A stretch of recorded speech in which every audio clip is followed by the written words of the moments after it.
You're listening to the Sass Says podcast. I'm your host, Christy Rocha, also known as Sass. I identify as a woman, a wife, and a mother. That should tell you a lot already. And over the last few years, I've learned the value of talk therapy. I have seen how my inner work not only enhances my own well-being, but also my marriage, my parenting, my relationships. And in fact, you wouldn't be hearing this right now if it weren't for the work I've done. My mission is to debunk the misconceptions and stigmas around what therapy is and who it's for. Let's normalize working on our mental health and seeking help when needed. We've all heard of self-care, self-help, and self-love, but do you often wonder how to actually make it all happen? I do. You'll hear strategy-based conversations with professionals, as well as inspiring and validating stories from women who are just like you and me. Think of this podcast as the weekly therapy sessions you didn't know you needed, with a dash of sass, a lot of vulnerability, and me, relentlessly asking, but how? Hello. Welcome to the show. Different from the last few months, there is no overall topic or category this month that I'm focusing on. I'm just going to be dropping some really amazing conversations that need to be heard.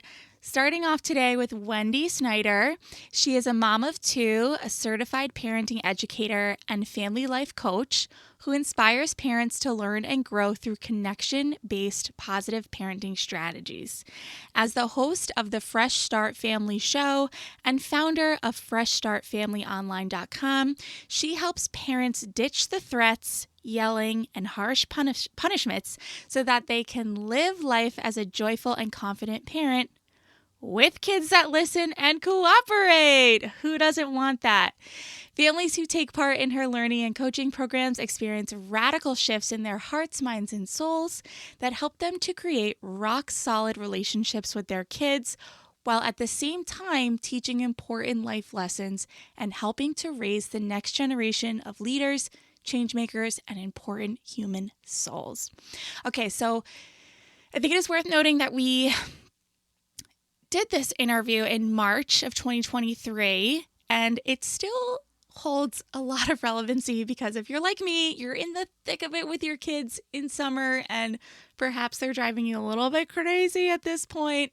But I wanted to know that we recorded it in March because we did discuss her perspective on the Nashville school shooting, and we talked about how to cope with fear and anger in community and the importance of emotional literacy and understanding emotions before taking action.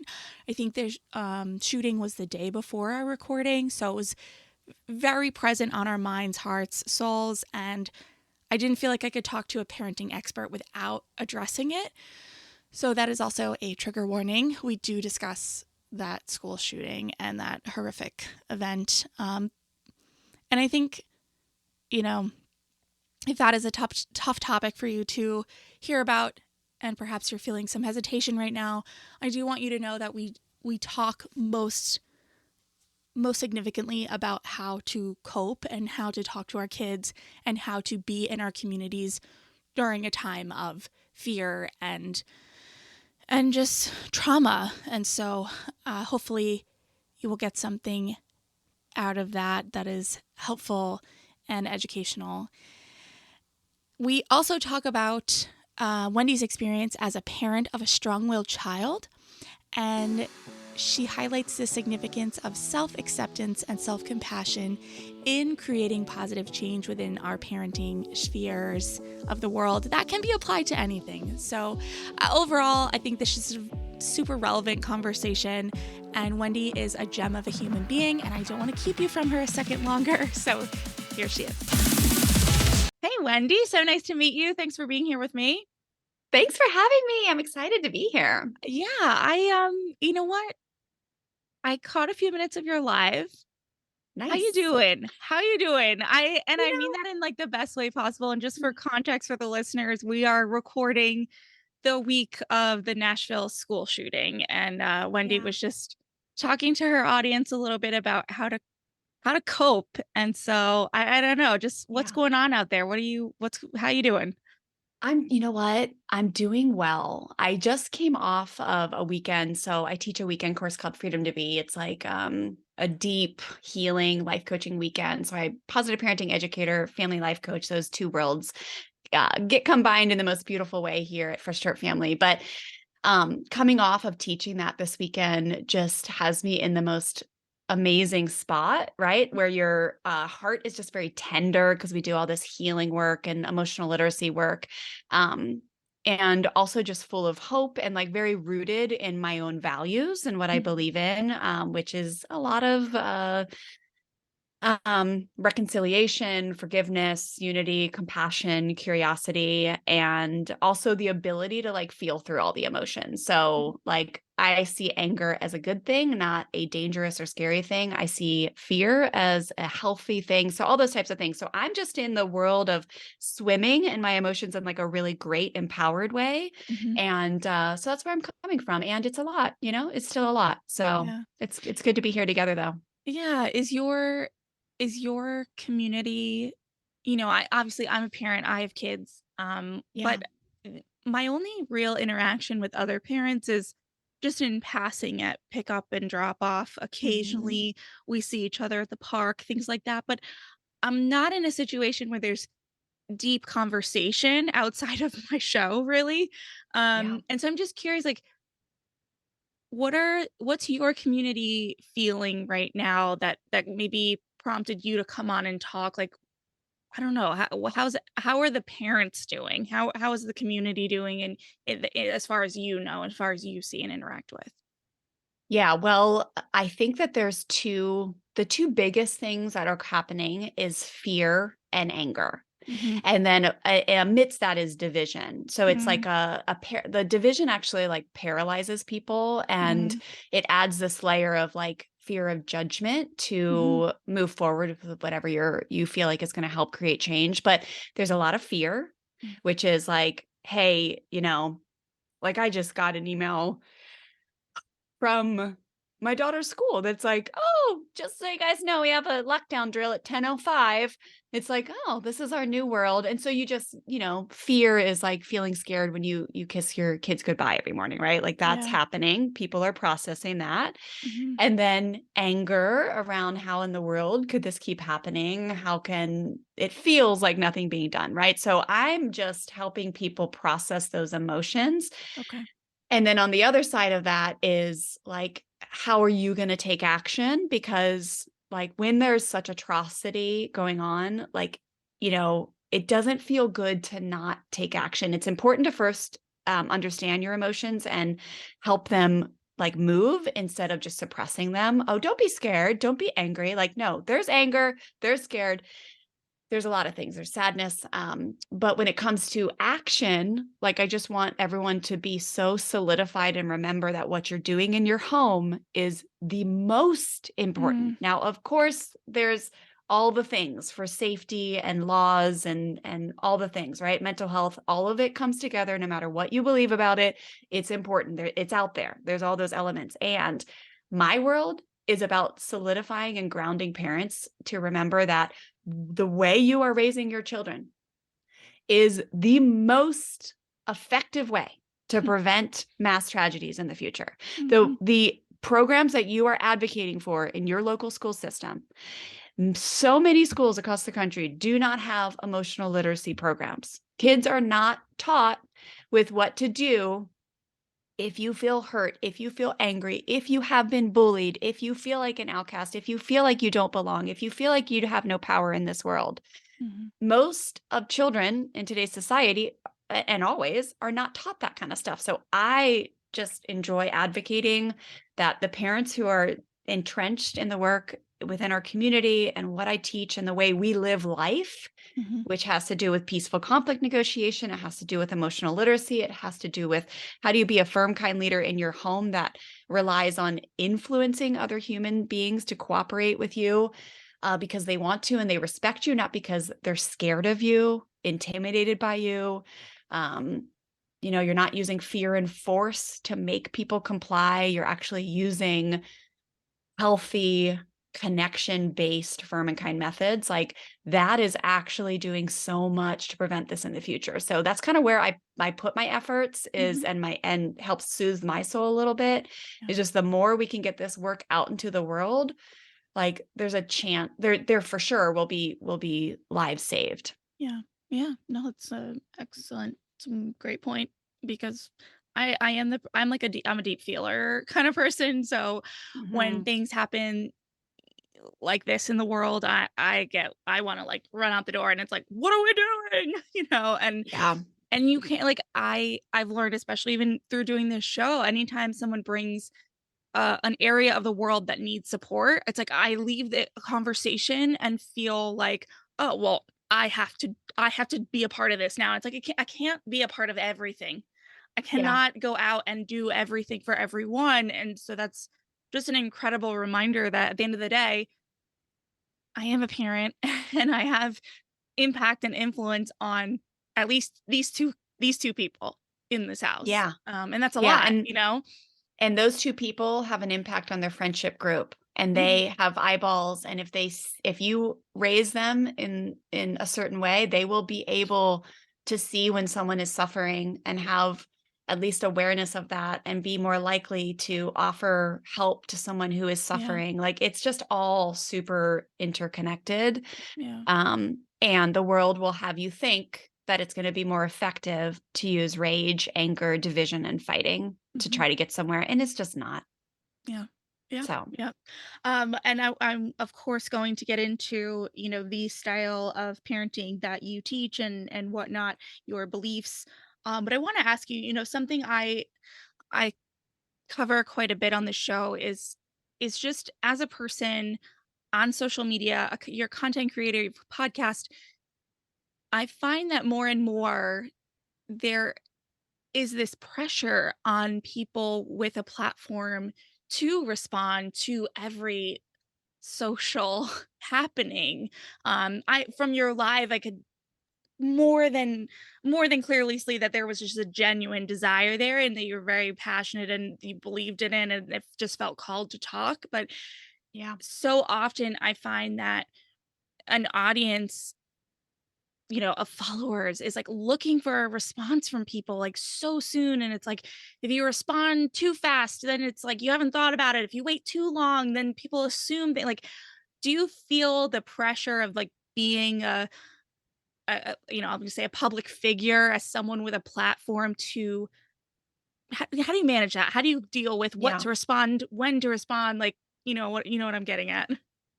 Yeah, so it actually just happened this week to me. I, saw actually a good friend who I love. She's actually a very high level trained therapist, so I was surprised that she was even getting herself sucked into it, but we're human. We Yeah. are human. Like, we all have Mhm, to remember we're all human. mhm, But she essentially shared, "Hey, if you follow someone with a platform and they are not enraged and speaking out with anger, then it's probably a good idea that you unfollow them." mm, And so I did feel triggered by that. And then because I came off this weekend, that is just the best thing ever.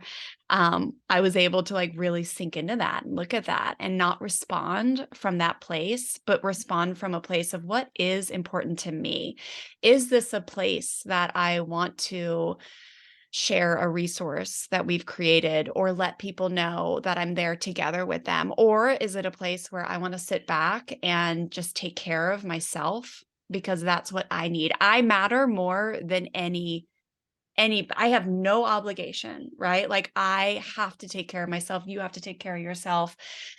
But we have to be rooted in that knowledge and like just like in parenting, people get really caught up in what other people think. mhm, So when you have a platform or you're a content creator or you have the courage to share your voice, you want to be rooted in remembering that people look to you because they admire you, they respect you, they enjoy mhm, being together with you, they feel inspired by you. Those are your people. The mhm, people who are judging you and thinking that you acted too fast or you acted too slow, like it's okay to just wish them well mhm, and let them move along without mhm, judgment or condemnation, but just knowing that they're just not in a space where they're ready to uh just to let people be human in the way that Yeah. they process or share. So yeah, it was interesting that so when I shared so Tuesday night I shared we have a resource. We actually interviewed the mom of a little boy who was lost in Sandy Hook. He was 6 years old, and her name's Scarlett Lewis. She has incredible work, but we had recorded that podcast probably a year and a half ago. Mm-hmm. So when I did hop on to share that on Monday night or Tuesday night, I did check in with myself because since I was triggered by my friend being like, "Oh, if you're not sharing, there's something wrong with you," Mm-hmm. and I was just like, "Oh, I don't want to share from that place. I want to Mm-hmm. share as a reminder that there's a lot of people out there who are like my people who are stuck, they're hurting, they're scared, they're angry, and I want to support them. And also, it keeps me grounded. So when I share, it keeps me grounded in my values. So, like this morning, when I shared about like handling this challenge right now, the way that my heroes handled it. Martin Luther King Jr., Malala Yousafzai, Desmond Tutu, Nelson Mandela, Desmond Doss, like handling it the way they handled it, it keeps me grounded. So it helps others, but it also helps me. Like Mm-hmm. as I'm thinking about, well, what is it that I want to share today? How do I want to support my students? How do I want to support my community? That's where I like to come from. And it just helps a little bit. Yeah. Yeah. What I'm hearing is just immense, you know, self-awareness and, Yeah. the mindfulness, intentionally responding versus reacting. Um, where and how did you learn to do that? Haha. Oh, that happened when I got blessed with a beautiful, strong willed daughter, and I thought I was going to lose my mind. That's where I learned how to do this. So my little girl, who's now 15 and one of the most amazing humans you will ever meet, she's been blessed with a strong will from birth. And I was like, oh, I'm really good with kids. Like I've been a diving coach for a long time. I nannied in college. Like I do kids well. And then she came along and I was like, oh my gosh, she won't listen. She goes the other way. When I say right, she goes left. Everything is difficult. Like, what's wrong with me? What's wrong with her? And I got invited to learn a different way of parenting that I now teach: positive parenting, connected parenting, firm and kind parenting, whatever you want to call it, conscious parenting. There's so many words for it. And then I also got invited to start working with a life coach and do personal liberation, development work. And boy, oh boy, did I realize real fast that she was going to be my greatest teacher in life. And all Mhm. of those triggers that she so beautifully provided were just opportunities for growth. Nothing was wrong with her. Her strong will is amazing. And it's very similar to mine. Mhm. So I just started down this path of the work that I teach now, and it changed my life. And now I get to use it to help change other people's lives. But you're exactly right. It's very high self awareness and it's very high self acceptance. So those two things have to be present and pretty even in order for us to like create any type of positive change in our lives. So Mhm. we all are human. We all have behavior that we later are like, ooh, that didn't feel quite right. Or like, ooh, like I'm realizing I'm yelling like 17 times a day. And Mhm.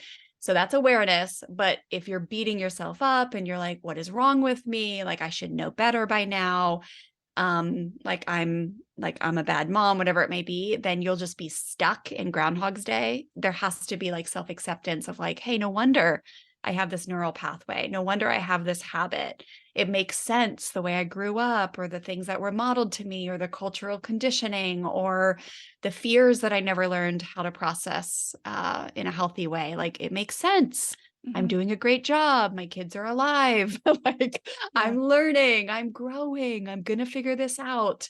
I can do this. Like that's what self-compassion and awareness looks like. And when both those two things are both high, then you really end up living the life you want to live as a parent, as a spouse, as a neighbor, Mhm. colleague, all the things. Mhm. Clarification.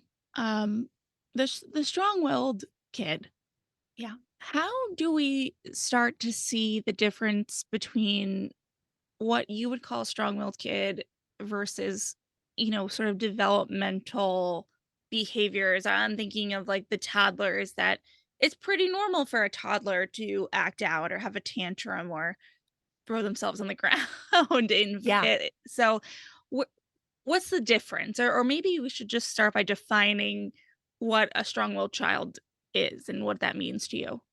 Yes.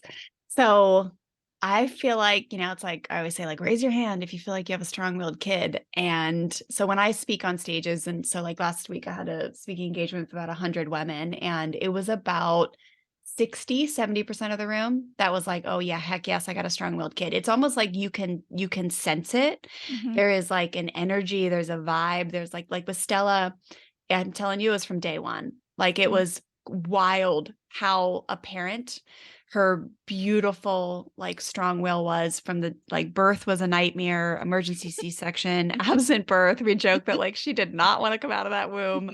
Thank God we're both still alive. It really is a miracle that we're both still here. I think mhm. she had such a purpose in this world that God was like, "Hey, you gotta get down there no matter what it takes, get here," and she was like, "Ah, okay."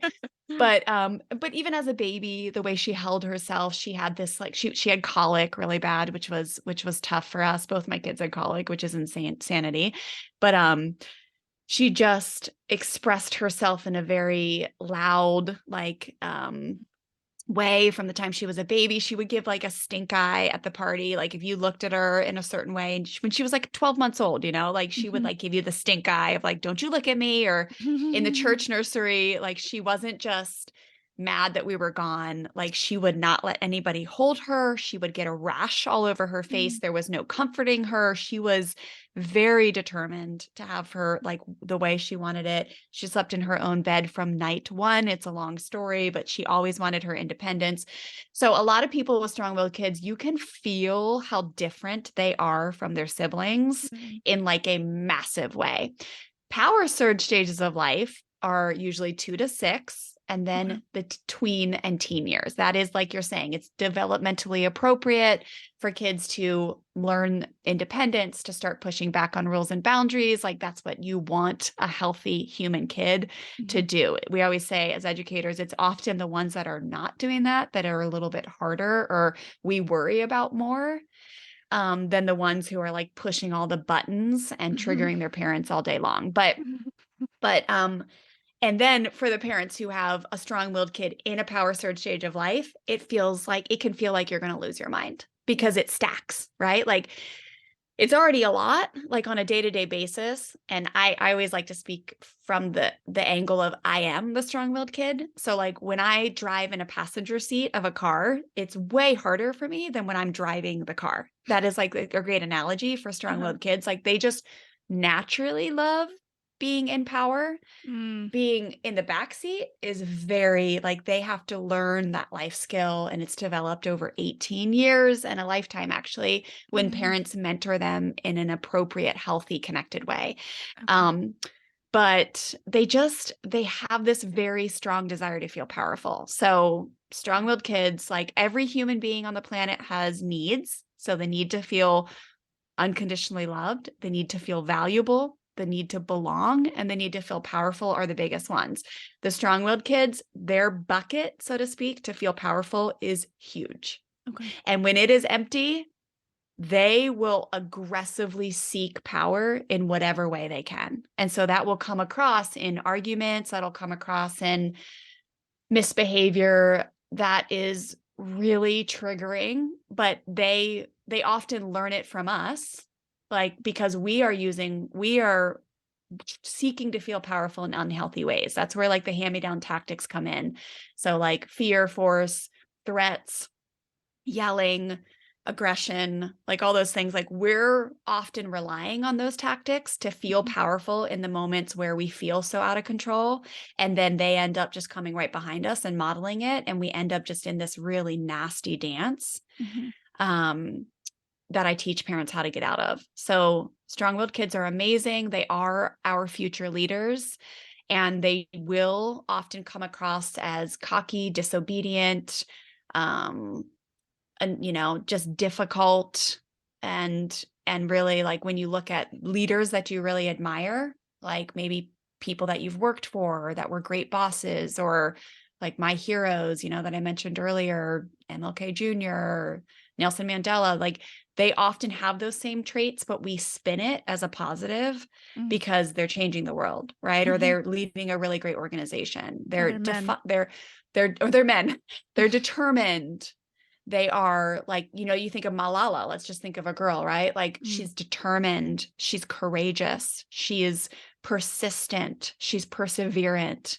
Mhm. Um, she is confident, she's valiant, she's gutsy. Like when Mhm. you look at the heroes, you're like, yay! But when you look at the strong-willed kid when they're 4, you're like, that's a Oh my god. nightmare. They're just Yeah. disobedient. Yeah. Okay. So I want to okay. I'm trying so hard not to make this incredibly personal, but um two sort of clarification questions based on what you just Yeah. said. One, is there a difference, and if so, what is the difference between a strong-willed child and a highly sensitive child? Mm. They often go together. Okay. So I just speak from my own personal experience. I am both. My daughter is both. Okay. So I just see it so commonly together. Like, Mhm. highly sensitive is like you're gonna feel you might be an empath, like you feel emotions very easily. Mhm. Like someone can walk in a room and you're like, if they've got a good vibe, that bad vibe, like you can sense it immediately. Mhm. Even things like light, perfume, um, if like fear is used on you, like Mhm. you are just more likely to react to it Okay. and process it in a certain way versus like and again that's like versus someone that might just like not be so sensitive. They just are able to move along a little bit easier. They're not as affected, they're not able to read the room as easily. And then strong will is just this, I think it's so associated with that, but I guess it's slightly different. But so many times I see that they are together. The Okay. strong-willed kids That are makes often sense. highly sensitive, and the highly sensitive are also strong-willed. I'd say that highly sensitive aren't always strong-willed, but the strong-willed kids are often always highly sensitive. Okay. Okay. And the other clarification, and I guess just, drilling down a little bit further on this, are we typically going to see more of these behaviors at home, at school, both? Like, I feel like I'm trying to decide now if this is one of my kids, and I feel like Yeah.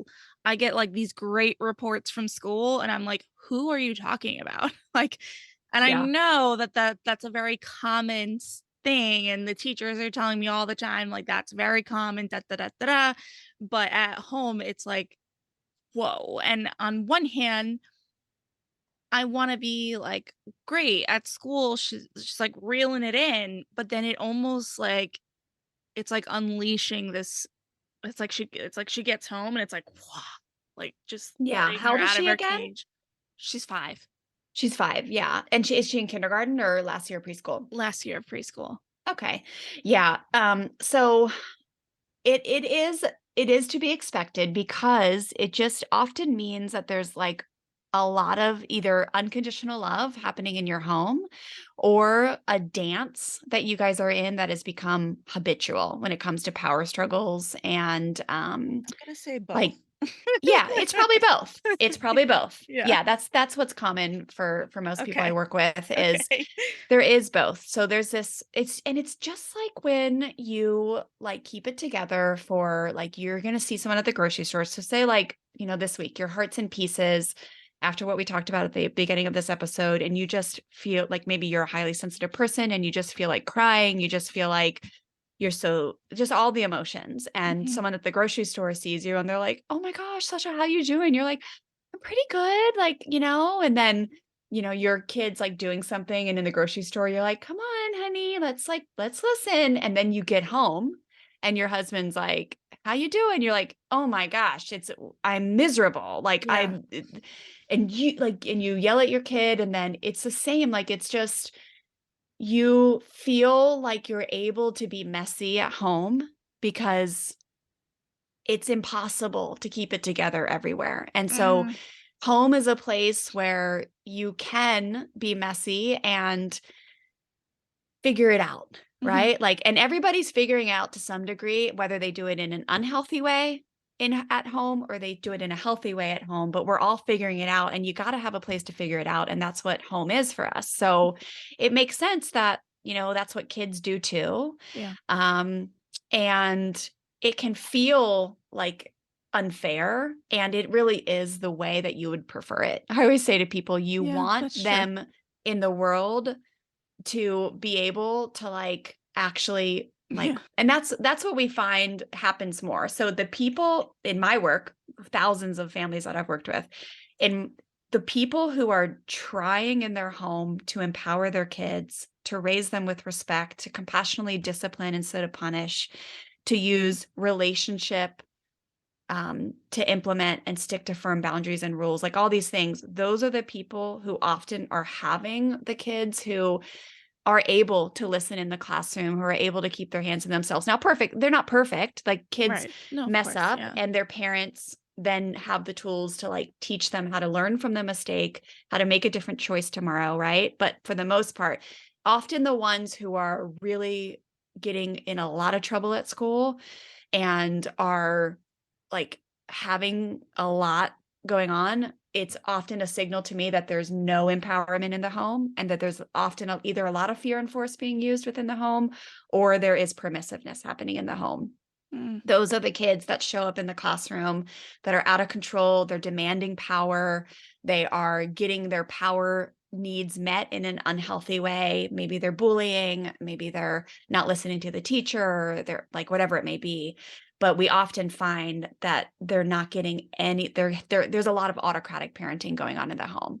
So people fear, they're like, oh my gosh, if I give my kid all these choices and respect in the home, well, they're going to go out into the real world and that doesn't actually that's not always possible, mm, right? And it's really not true. The kids who are given more respect and power within the home, they demand it less out in the world. mm. Okay. Okay. Because now you have me thinking of my little one who's 3, and I can say this is one of the things that I had my latest meltdown over was that he's getting such a different version of me than Mhm. my older one, partly because there's 2 of them, and, Yeah. you know, because like, he's a 2020 baby. So, you know, Yeah. from the time he's old enough to, like, be interacting with me in a way that would require real parenting, like, not still, like, being breastfed and held and all the things, I was extremely burnt out and Yeah. quarantined with 2 kids and just, like, over it, Ugh. and he's I can say that with him, the acting out at school and stuff is a lot more because of what you were saying. I am either, like I'm either not even there in my brain because 'cause I'm so fried, or I'm just at my wit's end and doing the things I know I don't wanna be doing as far as, like, Yeah. trying to get power, the struggles, the threats, and it's it feels horrible. Mm. Um, but I guess this is a perfect opportunity to transition into the actual work of, like, what what would I start to do? What would parents listening start to do to, like, shift these dynamics?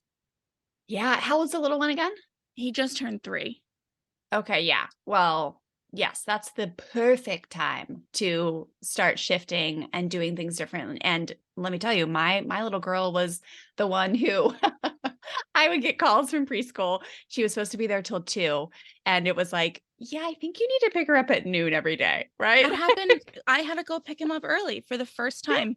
That oh, yeah. last week, I got the call, like, he threw a shoe, like, Right, she's like, "We're afraid he's gonna hurt ugh. himself or someone else, like, you gotta come get him," and I'm like, "What?" Like, cause my daughter, this was like, nah, she just wants she's got that little bit of people pleaser in her, and she like Mm. it, the whole thing. But anyway, So the go little ahead. one is more likely to have the strong will?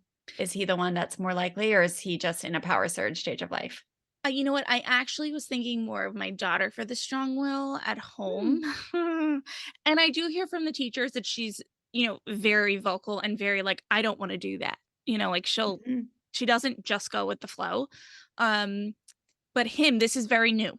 This is very new behavior of the acting out and So he's um he's always been kind of easygoing, just go with the flow kind of kid. yes. And Yeah, now okay. he's like, "Rah." Yeah, so probably power surge stage of life. And so the first and most important step is this is, we talk so much about, yes, what we do in our home, how we parent, the way we respond to mistakes, the way we teach, blah, blah, blah. Yes, it's important. It has to do with what the habits and the patterns our kids and us have created in life. And we don't have to take it so personal. It doesn't mean that we're like doing something wrong. There's no Mhm. right or wrong in parenting, so to speak. Now, I am a child advocate. I'm always going to speak up for child safety. And I am like, yes, I'm going to teach you how to not hurt your kids. I don't believe that that's necessary and I will never advocate it for it, but I just am a big fan of taking away the right or wrong, good or bad labels and Mhm. just being in this space of like awareness of, oh, curiosity, like I wonder what is happening that is contributing to the misbehavior and I wonder what we could do to help this little person make different choices tomorrow and feel more empowered and build self-control muscles and be able to communicate in healthy ways. Like it's a tone of curiosity, it's a Mhm. tone of self-acceptance. Like no wonder we're doing what we're doing right now because we've never learned a different way. Like this Mhm. is what made Mhm. sense to us until this point, and now aha, like there could be something different that we can do that's going to help. So that's like the tone we want to have. You're going to talk to yourself differently when you have that tone than versus like, oh my gosh, I'm freaking part of the problem. Like Yeah. I'm the one who's been teaching him this. No Yeah, wonder he's hitting. that's where I was last week. I was like, he's yelling at his teachers because I yell at him all day long. Like Right. that, like, of course that's what he's doing. Yeah. So the simple tweak is like, aha, Yeah. oh my gosh, I was under the impression that it was him. And really, look at that. I have so much power.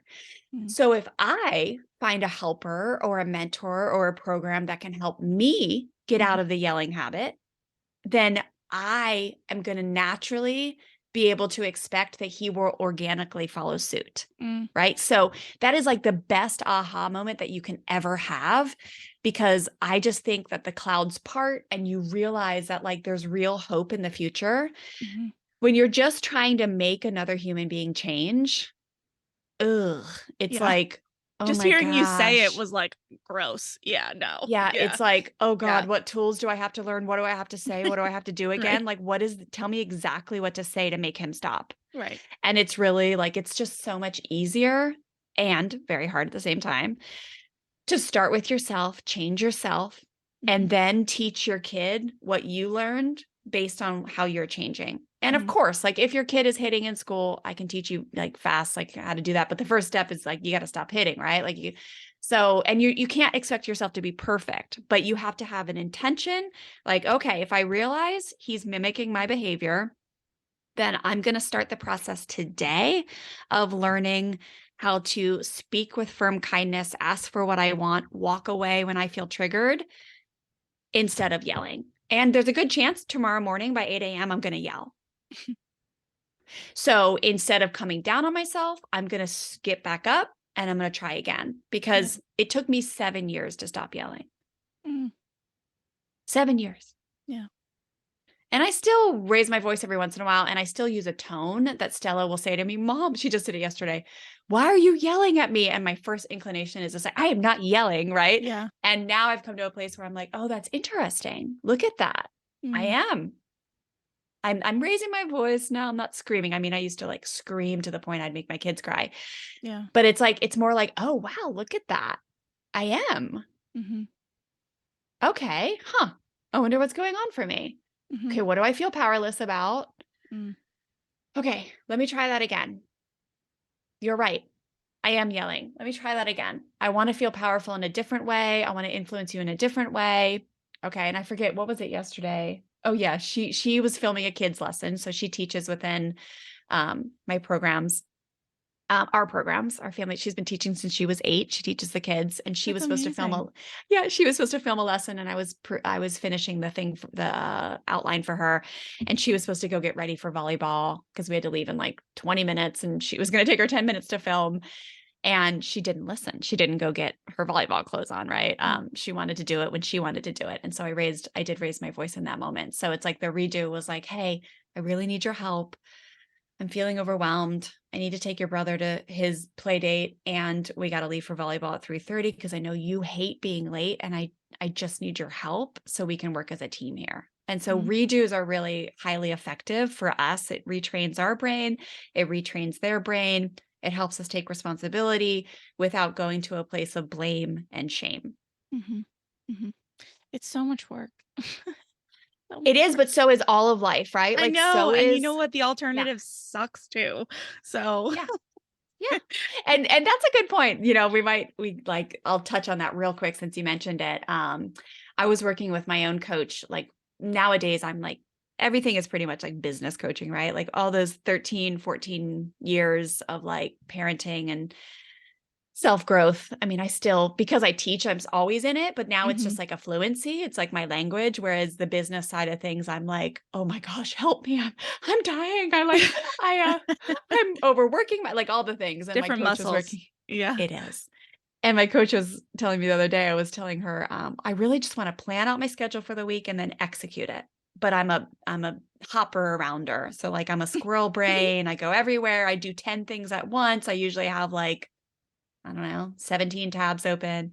And I was like, it feels like it's impossible. Like I don't have faith that I can do it. And she's so funny. She's like, yeah, it's gonna be really awful, like for a Yeah, while. yeah. And you're just gonna have to keep reminding yourself, I'm safe. I can do this. I'm just paving a new neural pathway. Mm, Like this is really uncomfortable and I'm going to do it. I'm going to follow through. I put that on my calendar. I'm going to stop what I'm doing. I'm going to oh, there's that urge to check that email. mhm. It's really uncomfortable. It feels so hard. It feels like a fire. It feels Yeah, like a literal fire in my office right now that I have to push the button to check the email. yeah. And I want that dopamine hit so bad. Just like when we yell, it's like a little bit Mhm. of this oh, we're getting what we want in the moment when really we're not, but we Yeah. have this cultural conditioning to make us think that we are. So it feels like it's a release of anger. So Mhm, we have this story around it that it's going to make us feel better. So yeah, mhm. the point is I'm a big fan of taking hard out of our language and stop telling ourselves that everything's hard. Mm, And at the same time, this is probably very confusing for people, but at the same time, acknowledging that it's going to feel hard as heck. yeah.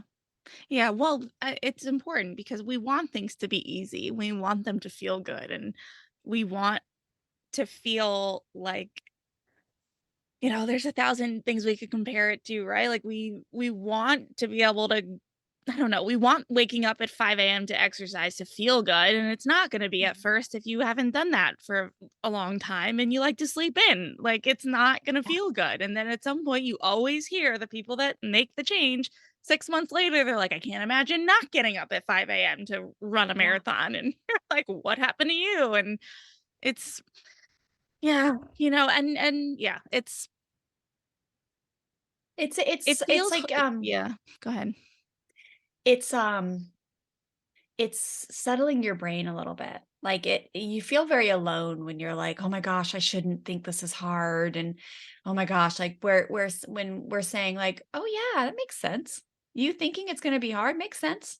Yeah, Like, yeah, yeah, totally. Your brain is working great. Your yeah, brain is not malfunctioning. Your brain's just trying to keep you safe. Totally. You yeah, make sense. Yep. yeah, Like doing that for ourselves, it settles us and we're like, okay, it's not the end of the world if it feels hard. I expected this. yeah, I knew it was coming and now I'm going to follow through because my yeah, values and what I believe I want in my life when it comes to sustainable, positive change in my home and a family legacy that I'm proud of, that matters more to me than the immediate comfort of going down the same habitual pathway that I've always gone down. Mhm.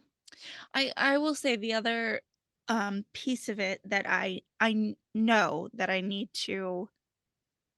know that I am working on is the desire for things to be black and white, and the desire to feel like, "Oh, this is just everything's changed now and everything's great," and it's like the day to day. Yes, 2 days ago it was, Tuesday was an awful day in my house. Awful. Yeah. I felt awful, they felt awful.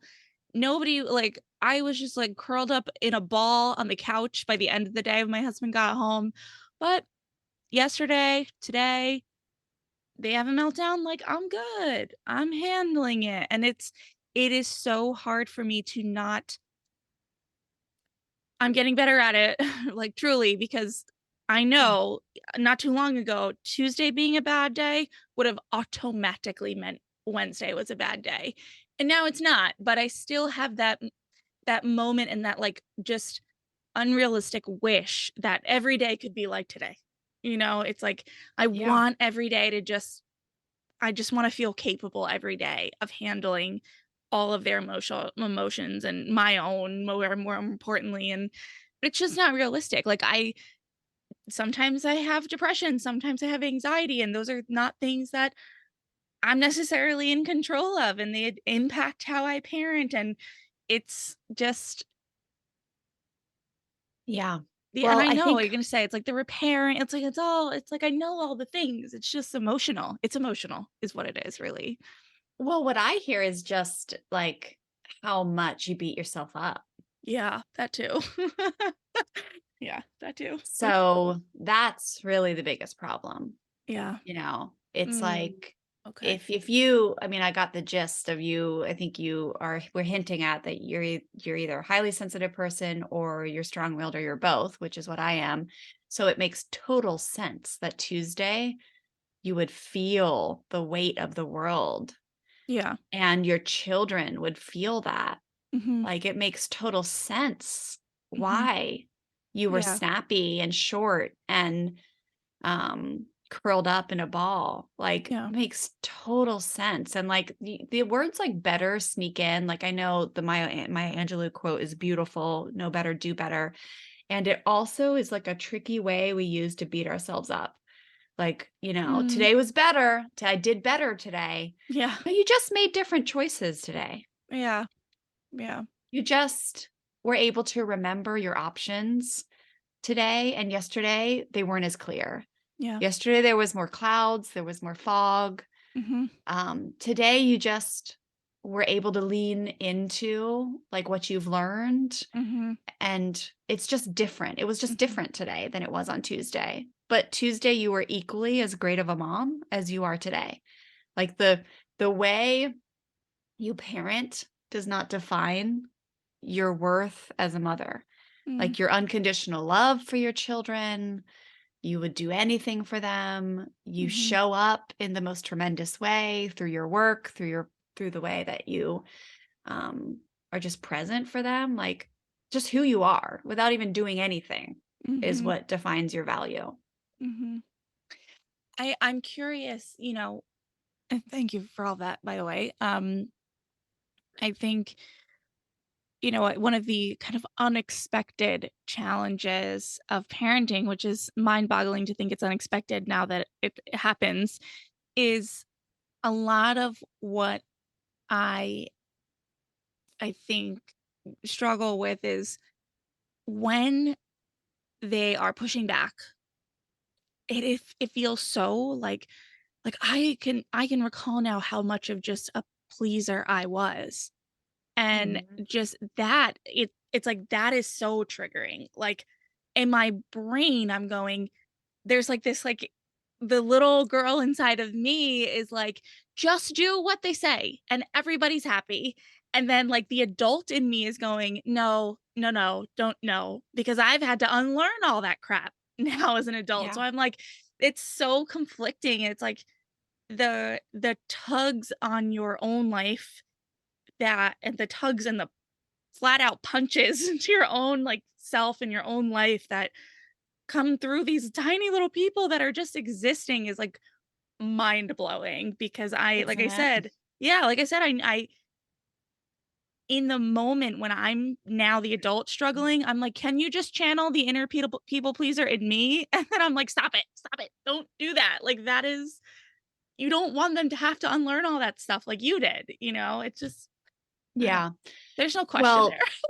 Well, like for the remember with the people pleasing, there's a good chance, some people are really blessed with a very easygoing personality. My son is one of them. My husband is another. And so many people were actually conditioned to be people pleasers. Mm, Now we don't want to get this confused with like being someone who is kind and respectful and loving and cares about what other people think. Like those are mhm, good traits in any human being. People pleasing is like, I'm going to completely cave in on what I want because I feel scared of conflict. I feel scared of judgment. I feel scared of physical or emotional harm being mm, done to me. So I then give up what I want in life to then make sure someone else is happy. Like that's what people pleasing okay. is defined as, right? It's not just being kind, loving, right? Mhm, And I will tell you that it is often the people who do have the easygoing personality in the first place and then are conditioned also with fear, force, the hand-me-down stuff that they really slip into the people pleasing to the point where it's not a healthy kind, loving, like be that person in the world. So just know that there's conditioning there. Like yeah, you probably were blessed with if maybe you were a strong-willed kid or maybe you weren't, but it sounds like you might have just been blessed with this kind of just beautiful personality to begin with. And then the people pleasing really became your safety. Like it was so much easier, right? And so that's one more thing I want to say about that is what the hand-me-down parenting does is it creates danger around no's. It creates danger around pushback because when we were young, it was dangerous. If you yeah, pushed back and you said no, or you didn't do what you were told, there was danger associated with that. Now, the way we're raising our children, there's of course there's going to be teaching and mentorship. Of course there's going to be firm boundaries. Of course there's going to be a lot of no's, mhm, especially if you've got a kid who asks you 17,000 times, right? Like that's what strong-willed kids do. That's my Stella. yes, There's going to be a lot, and we do it different. We don't believe that there needs to be fear and catastrophizing and the 4 alarm fire bell going off every time a child won't put on their shoes, get in their car seat as fast as you want them to, or keep their hands to themselves at preschool. yeah, So we're deconditioning ourselves it is a process, right? But it makes total sense mhm, why we have mhm, conflicting thoughts because we're yeah, learning this new way. And when we were young, there was such danger associated with, and then all of us have the thoughts of like, I would never been allowed to get away with that. mhm, So it's like you bring in hurt, you bring in the idea of unfairness, of equity, or of like justice buttons. mhm, And if you try to process it all at once, you'll move to overwhelm. But if you just look at it one thing at a time and just look for why it makes sense that you're unlearning it, why it makes sense that you're overwhelmed, why it makes sense that you're like going back and forth in your mind. And instead of judging it, mhm, just being like, oh, wow, there's a lot of thoughts in my head right now going on. And yes, that's okay. That's yeah, okay. yeah, yeah. And you know what's interesting is that I find myself, I've been on the personal development train now for several years, mainly since becoming a parent, and I often find myself avoiding the parenting, gurus, books, podcasts, this and that, Mhm. because it is where I feel where I have the least control. And so if it's going to be about body image all day, I'm going to read every book about how to heal my Yeah. relationship with food. If it's about how to have a better money mindset all day, I'm going to read that. Marriage, relationships, all that. I'm down. How do I manifest? How do I meditate? Get involved. Parenting, Yeah. I'm like, ugh. It's like, and I think it's the combination of just feeling totally burnt out and not wanting to hear one more second about a kid, like my kids, um, Yeah. but also it just when it has to do with me and I know that I can have control over that, and, like, involving other people is all of a sudden now this, like, bigger mountain, and I'm just like, "No, no thanks. See Yeah. Well, and I'm sure so many people listening are like, yep, yep, yep. So yeah, kudos. Look at that. We just had a parenting conversation. Everyone who's listening who can totally relate to that. We had a parenting conversation and we're not leaving feeling like we're I not doing survived." enough or it's like a Yeah, million things we have to do. Nope. We get to choose. If there's yeah, one thing we want to work on tomorrow, we're going to work on it. If yeah, there's a program that we might want to step our toes into just to see what it would be like to yeah, try to end a yelling habit, we're going to do it, but we're not going to feel obligated. What we're doing right now is fantastic. We are great parents. There is yeah, no we don't need to do anything. This is yeah, only from a want perspective. If we want to just see what it's about, we can. mm, So, but I love that and I know so many people listening can relate. Other human beings are tricky. yeah. They're Especially when very they're not very tricky. rational ones. Yes. Yes, Yeah. and it feels so much safer and easier just to stay in the stuck of drama, like the stuck land of drama Mhm, and stress than it is to like learn a new way and pave a new neural pathway. Ugh. mhm, But that is, I will say that is so much of my work that I love is I teach my students because we have a membership program. So with memberships, it's like our thing is we just want you to get consistent. mm, Like the course world, there are people who can do a course, they learn the ways, like they learn the tools, they learn the strategies, like what do you actually do? Like tell me mhm, what you actually do, what do you actually say, what are the tools? And they can go off and they can implement it and they can change their whole world and blah blah blah.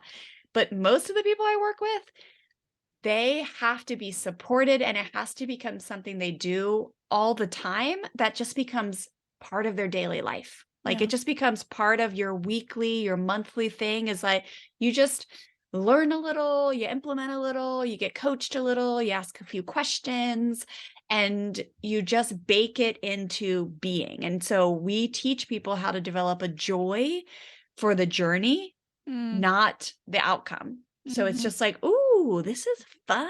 I learned something new about myself today."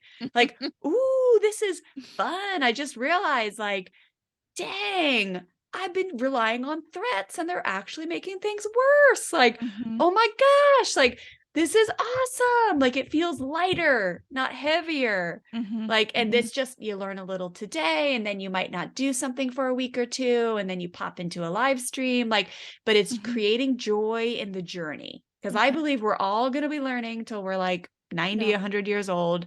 And you might as well make it fun and not something that's like, gonna expose something broken about you. Like, no, yeah, you're learning your own stuff. I'm learning my own stuff. And it's just very joyful once you get into that habit of of undigging like, whoa, what's underneath this trigger? yeah, What's something different I could say here? So yeah. hopefully that encourages you.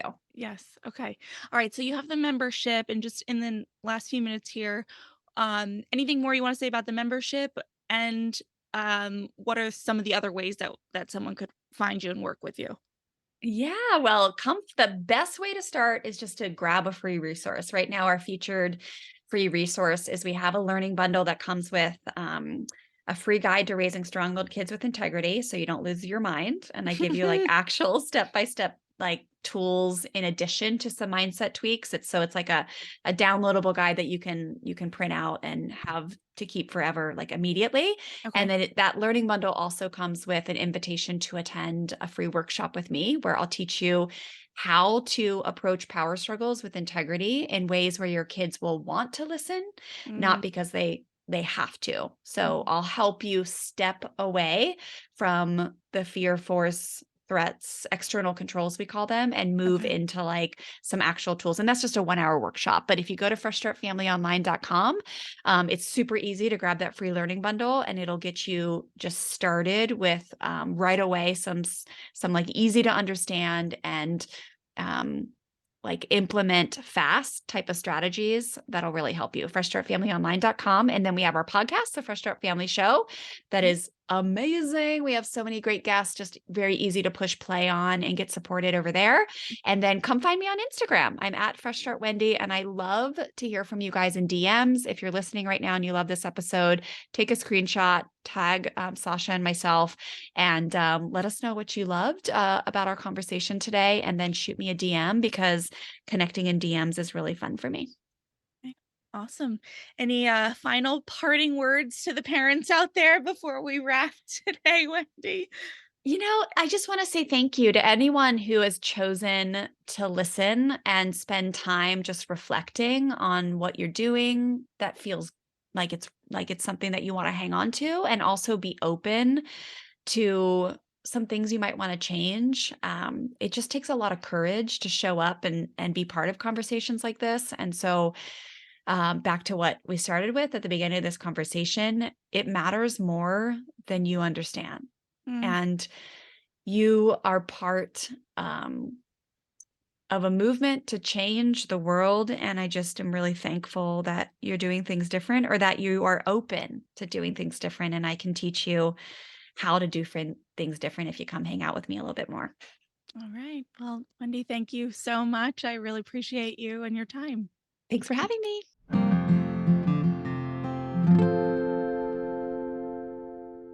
All right. So, Wendy, I think most importantly, emphasized the importance of approaching parenting with curiosity and self acceptance. And that sounds really nice and easy, doesn't it? Sure, sure, sure, sure. But this is hard. It's just the hardest thing.